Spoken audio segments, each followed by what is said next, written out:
This is Judge Joe Brown, and we're listening to We All Be News. News-free Dixie for the 21st century.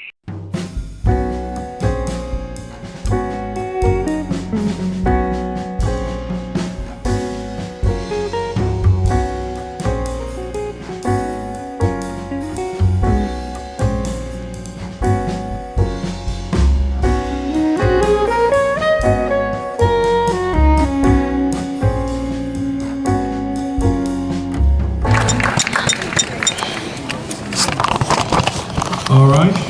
I'm Ken Hall with the Beale Street Brass Note Walk of Fame Committee, joined by my colleagues Mike Glenn and John Bass, as we have a wonderful opportunity here to remind everybody in the entire world that Memphis, Tennessee is a jazz town. That's right. And Manassas High School is a treasure for Memphis, Tennessee. Manassas that gave us Jimmy Lunsford and Emerson Abel, and a man named Booker Little. If you will remember, a trumpet player who worked on a different level, that came from Memphis, Tennessee, that went to New York and around the world, played with Sonny Rollins, played with so many people, and was in jazz when jazz got pretty doggone interesting in some of the hard bop days and some of the experimental days. Died way too young, but Booker Little is who we will honor tonight with the 148th note in the Beale Street Brass Note Walk of Fame. Let's hear from Booker Little. Absolutely. It's a great opportunity because people come from around the world to Beale Street. Any tourist that drives in or gets off an airplane and you ask them, there's a 50-50 chance it's Graceland, there's a 50-50 chance it's Beale Street. And Beale is a hotbed of every kind of music. We know what it looks like today. Many of you may remember what it looked like a long time ago when you really had some jazz and blues down there in a bigger way than we do. What we've got today is this Walk of Fame with 147, soon to be 48 notes. And you go to bealestreet.com and people from all over the world can learn about not only Carl Perkins and Elvis, good people, but also about Jimmy Lunsford and Reverend Herbert Brewster. Yeah. Absolutely. We have such a rich musical history down in this town and on Beale. And you walk up and down and you see the names, you see the Newbern family, right?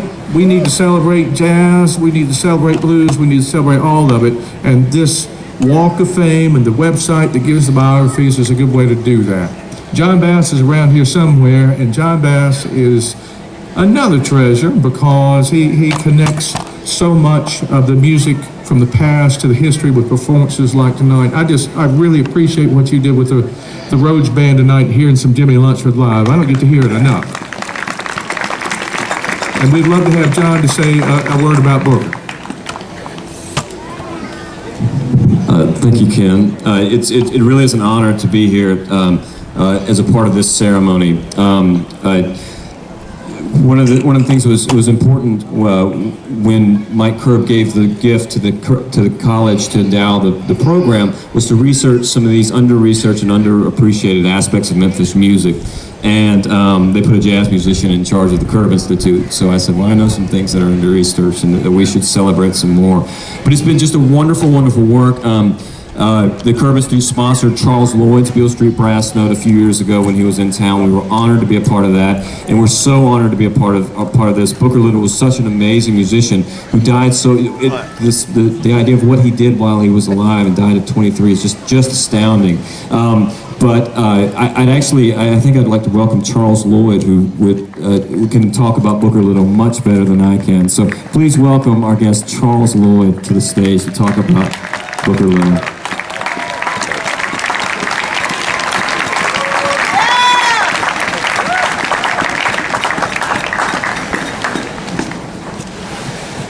Thank you. It's a great honor to be here. And how about a hand for John Bass and the beautiful work that he's doing over at Rhodes and his orchestra. It's a beautiful thing to have happen. I don't know what happened with the weather, you know. You came out though. It's a beautiful thing. And my lifelong friend, Louis Polk Steinberg, is here, and relatives are here from all over, and it's very touching. The thing about Booker Little, he was such a genius, and he was my best friend in high school.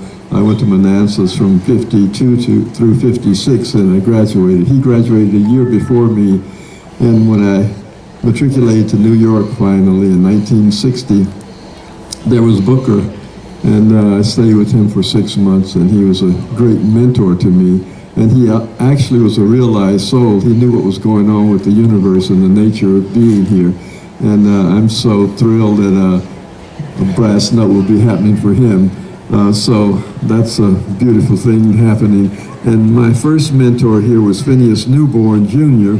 And yes, of course, I'm also praying one day we'll be able to have a statue for Phineas somewhere around here, because he was our J.S. Bach, and he did so much for all of humanity. And so Memphis also lives in me, and it's such a rich heritage that we come from, and all these great musicians. So I can't say enough for what it has done for my humble life, and I travel all around the world, and Memphis is deep in me, and God bless, and thank you for coming out. All right, let's unveil. Miss Howard, will you come up and grab a corner? Mike, John. All right, Mr. Lloyd, grab a piece of this.